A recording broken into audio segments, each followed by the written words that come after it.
أعوذ بالله من الشيطان الرجيم بسم الله الرحمن الرحيم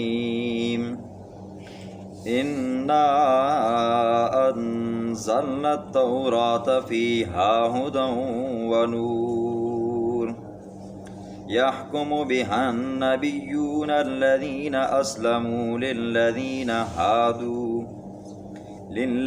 هادوا والربانيون والأحبار بما استحفظوا من كتاب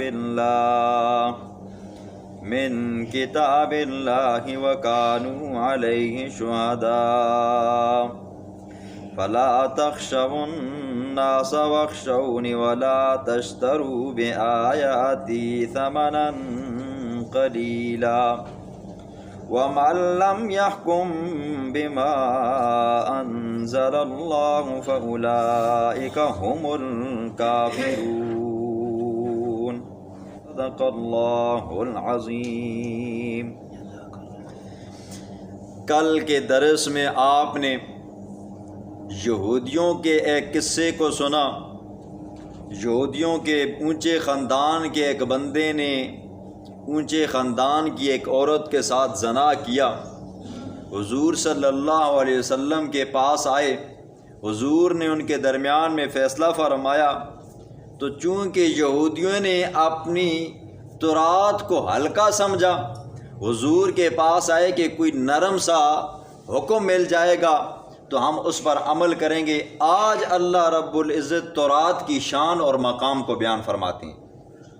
فرمایا انا انزلنا التوراۃ فیہا ھدی ونور، ہم نے اتارا تورات کو، فیہا ھدی، اس میں ہدایت بھی ہے، ونور، اور روشنی بھی ہے۔ آسمانی کتابوں میں سے سب سے پہلا نمبر قرآن مجید کا ہے جی۔ اللہ نے اس قرآن کو بڑی شان عطا فرمائی ہے۔ پھر آسمانی کتابوں میں سے جو بڑی شانوں والی کتاب ہے وہ تورات ہے جی۔ تورات کے اندر اللہ نے ہر قسم کا حکم بیان فرمایا تھا۔ اللہ فرماتے ہیں کہ ہم نے اس کے اندر ہدایت اتاری تھی کہ لوگ کفر اور شرک سے نکل کر توحید میں آ جائیں، اپنے اعتقاد، اپنے عقیدوں کو درست کر لیں، ونور، اور اس میں روشنی تھی، ظلمت سے نکال کر بندہ روشنی میں آ جاتا تھا۔ لیکن یہودیوں نے اپنی کتاب سے فائدہ اٹھانے کے بجائے پیغمبر علیہ السلام کے پاس آئے کہ کوئی نرم سا سادہ سا ہمیں حکم ملے گا تو اس کے مطابق ہم عمل کریں گے۔ تو اللہ فرماتے ہیں یحکم بہا النبیون، تورات کے اندر اللہ نے ایسے ایسے احکامات نازل فرمائے تھے نا جی کہ کم و بیش 4000 پیغمبر حضرت موسیٰ علیہ السلام کے بعد آئے جی۔ تو وہ 4000 پیغمبر جو آئے نا جی، وہ تورات ہی کے اوپر عمل کرتے تھے، تو اسی ہی کے مطابق فیصلے کیا کرتے تھے۔ پھر فرمایا جو اس زمانے کے ان شریعتوں کے اندر جو درویش تھے، جو پیر تھے، وہ پیر بھی لوگوں کے درمیان میں جب فیصلہ کرتے تو تورات ہی کے مطابق کرتے۔ پھر ان کے جو علماء تھے وہ بھی تورات ہی کے مطابق فیصلہ کیا کرتے تھے۔ کیوں؟ بسبب اس کے کہ استحفظوا من کتاب اللہ، کہ اللہ نے انہیں اس کا نگہبان بنایا تھا۔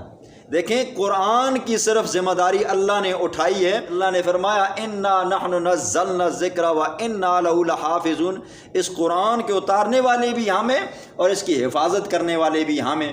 تو ہر دور کے اندر کفار نے، باطل نے قرآن والوں کو، اس قرآن کو مٹانے کی کوشش کی، خود مٹے لیکن یہ قرآن نہ مٹ سکا جی۔ لوگوں نے اپنی جانیں دی، آج تک نہ اس کی زبر بدلی ہے، نہ زیر بدلی ہے، نہ پیش بدلی ہے، نہ جزم بدلی ہے، نہ شد بدلی ہے جی، نہ رسم بدلا ہے جی۔ جس خط کے اندر یہ لکھا گیا آج تک ہمارے پاس اسی رسم الخط کے اندر موجود ہے۔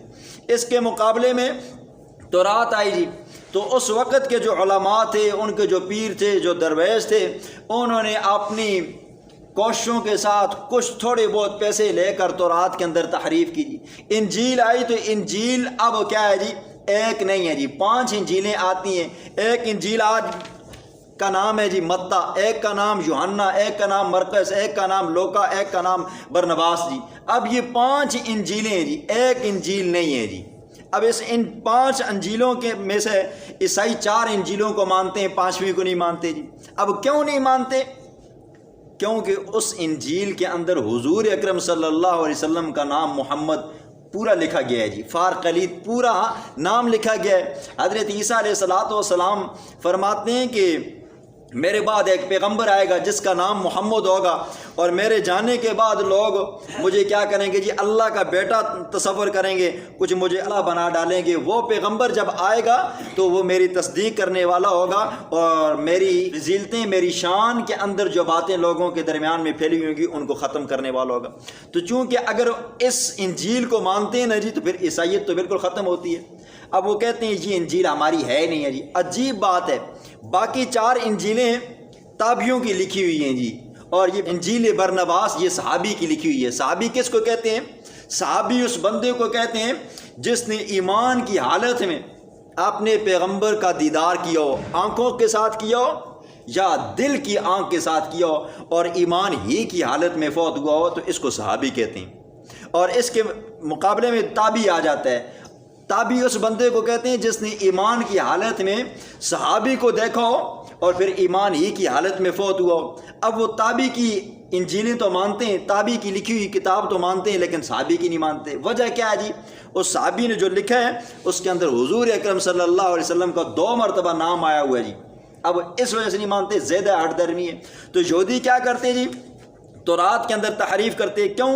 وَلَا تَشْتَرُوا بِآيَاتِي ثَمَنًا قَلِيلًا، تھوڑے بہت پیسے مل جاتے جی۔ اب اللہ فرماتے ہیں کہ وَلَا تَشْتَرُوا بِآيَاتِي ثَمَنًا قَلِيلًا، یہ تھوڑے پیسے لے کر مت اپنے دین کو بیچو جی۔ یہ مطلب نہیں ہے کہ زیادہ پیسے لو تو دین کو بیچ سکتے ہو، کیوں؟ حدیث میں آتا ہے، ترمذی شریف کی حدیث ہے، اللہ کے پاک پیغمبر نے فرمایا کہ یہ دنیا کے اندر جو کچھ بھی ہے جی، اس کی وقت، اس کی قدر و منزلت اللہ کے ہاں مچھر کے پر کے برابر بھی نہیں ہے۔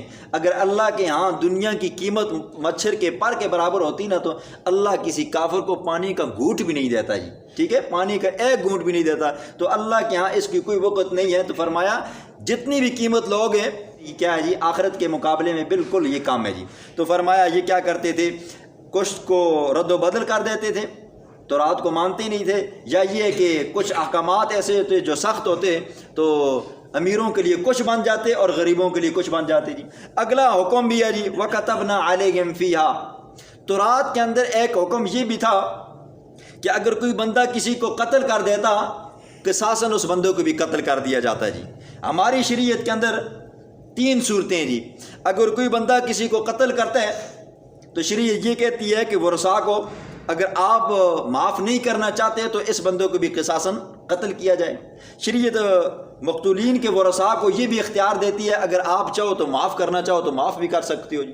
شریعت یہ بھی اختیار دیتی ہے، اگر ورثاء چاہتے ہیں کہ ہم دیت لیتے ہیں تو دیت بھی لے سکتے ہیں۔ لیکن ان کی شریعت کے اندر کوئی بندہ کسی کو قتل کرتا تھا تو قصاصاً اس بندے کو قتل کیا جاتا تھا، نہ دیت لی جاتی تھی نہ معاف کرنے والا آپشن تھا، بس قتل کیا جاتا تھا۔ کہتے ہیں نا موسیٰ علیہ السلام کی شریعت اتنی سخت تھی نا جی، کوئی بندہ کسی کو تھپڑ مارتا نا تو بدلے میں 1 نہیں 2 لگتے تھے جی۔ اور عیسیٰ علیہ السلام کی شریعت اتنی نرم تھی کہ اگر کوئی بندہ کسی کو تھپڑ مارتا نا تو بدلے میں اس کو معاف کرنا پڑتا۔ لیکن ہمارے پاک پیغمبر جناب محمد رسول اللہ صلی اللہ علیہ وسلم کی شریعت اتنی اعتدال میں ہے، اللہ کے پیغمبر نے فرمایا اگر آپ کو کوئی بندہ تھپڑ مارتا ہے یا تو معاف کرنا چاہو معاف بھی کر سکتے ہو، اگر بدلہ لینا چاہتے ہو تو پھر آپ 1 ہی تھپڑ مار سکتے ہو جی۔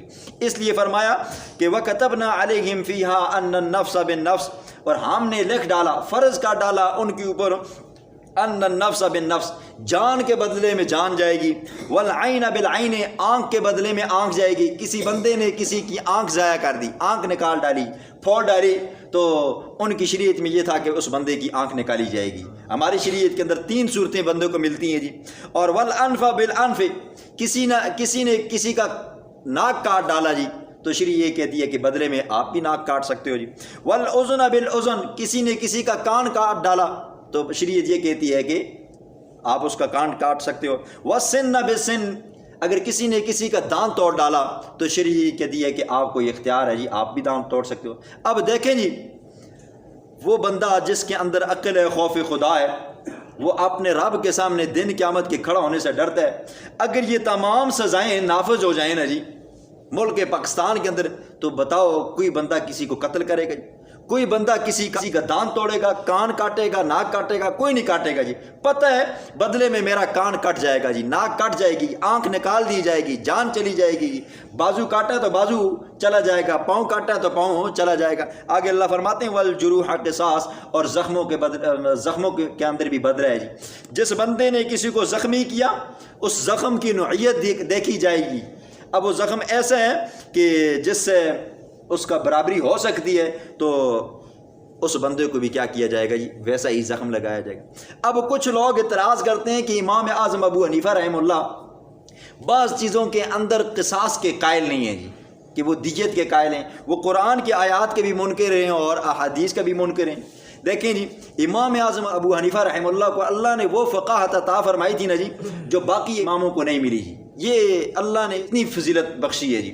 امام اعظم ابو حنیفہ رحمہ اللہ فرماتے ہیں، دیکھیں جی، مثال کے طور پر شرعی مسئلہ ہے جی، سنیں، مثال کے طور پر اگر کسی عورت نے کسی مرد کا عضو تناسل کاٹ دیا خصیتین سمیت جی، اب دیکھیں جی، اب عورت کے پاس تو یہ چیز نہیں ہے، اب شریعت کیا کہتی ہے جی، بدلے میں اس کا بھی وہ کاٹا جائے جی، اس کے پاس تو ہے نہیں، تو امام صاحب رحمہ اللہ فرماتے ہیں اب یہاں پر دیت آتی ہے۔ اسی طرح کسی مرد نے عورت کا پستان کاٹ ڈالا، اب مرد کا تو پستان نہیں ہے نہیں، اب یہاں پر کیا آئے گی جی، امام صاحب رحمہ اللہ فرماتے ہیں کہ دیت آئے گی۔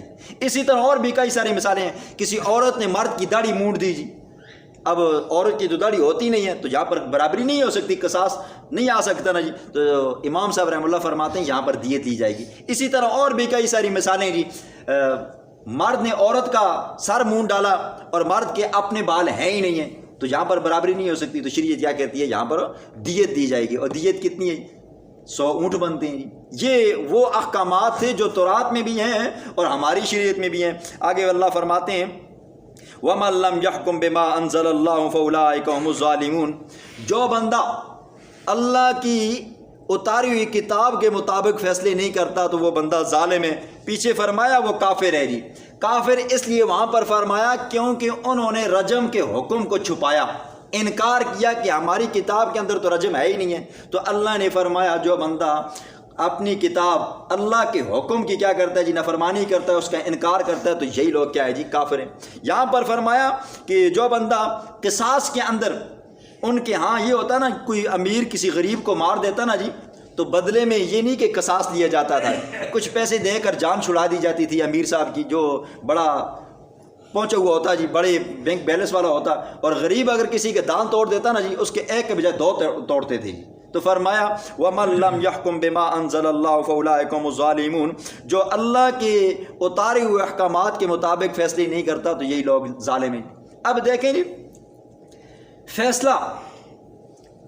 فیصلہ جب بندہ کرتا ہے نا جی تو اس بندے کے پاس کم از کم نہیں قرآن اور احادیث کا علم ہونا ضروری ہے جی۔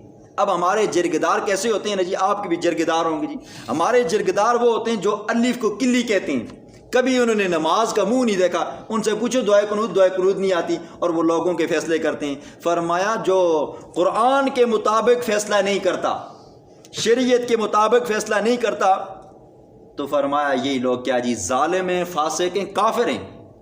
اعتقاد وہ قرآن کا نہیں رکھتے تو یہ لوگ تو کافر بن گئے، اگر اعتقاد رکھتے ہیں لیکن فیصلہ قرآن کے خلاف گیا، حدیث کے خلاف گیا، تو یہ لوگ کیا ہے جی، ظالم ہیں۔ اب خود سوچیں ہمارے کتنے جرگدار ہیں جی جن کو قرآن آتا ہے، ہمارے کتنے جرگدار ہیں جن کو حدیث آتی ہے، ہمارے کتنے جرگدار ہیں جن کو فقہ آتی ہے، اور ہم نے ان کو جرگدار بنایا ہوا ہے، یا یہ کہ وہ زبردستی جرگدار بنے ہوئے ہیں، تو یہ سارے نافرمانیاں ان سے ہوتی ہیں۔ آگے اللہ فرماتے ہیں وَقَفَّيْنَا عَلَىٰ آثَارِهِمْ بِعِيسَىٰ ابْنِ مَرْيَمَ، اور پھر ہم نے پیچھے بھیجا ان تمام پیغمبروں کے حضرت عیسیٰ علیہ السلام کو، اور عیسیٰ علیہ السلام وہ ہیں جو تصدیق کرنے والے ہیں اس چیز کی جو ان کے سامنے ہے، یعنی تورات ہے۔ وَآتَيْنَاهُ الْإِنْجِيلَ، اور پھر ہم نے دی حضرت عیسیٰ کو انجیل کی صفتیں اللہ نے بیان فرمائی۔ فِيهِ هُدًى، نمبر 1 اس کے اندر ہدایت ہے، عقائد کی طرف رہنمائی کرنے والی کتاب ہے، شرک سے نکال کر توحید کی طرف لانے والی وہ انجیل تھی۔ وَنُورٌ، اور دوسرا یہ ہے کہ اس کے اندر نورانیت ہے، ظلمت تاریکی سے نکال کر روشنیاں آپ کے عقائد کے اندر لانے والی ہے۔